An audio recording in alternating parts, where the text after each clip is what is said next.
हमारे ब्रज में के लाला तू भगवान है।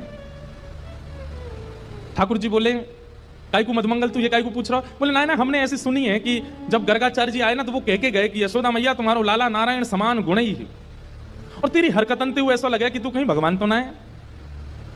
तो ठाकुर जी धीमे से बोल जाते हैं, बोले मधुमंगल एक बात बताऊं? बोले कहा मैं जय जय हूं, मैं भगवान ही हूं। तू सांची भगवान है? बोले हाँ। लाला मैं सबन ने बता दूं कि तू भगवान है?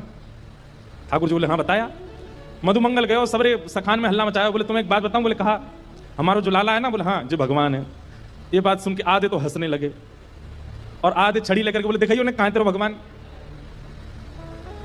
ठाकुर जी निकल के आए कुंज से, आज बड़ी अदा से निकल के आए, ए मधुमंगल सीता प्रणाम करो, हम भगवान हैं।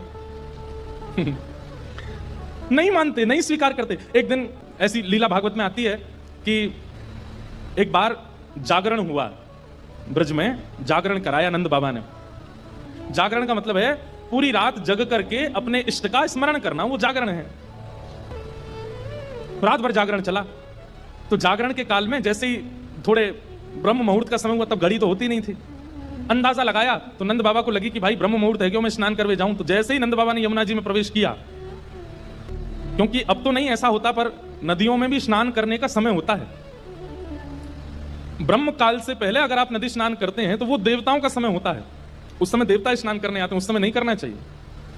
तो नंद बाबा देव काल में चले गए और जैसे ही नदी में स्नान करने पहुंचे तो गंधर्वजन इनको पकड़ के ले गए।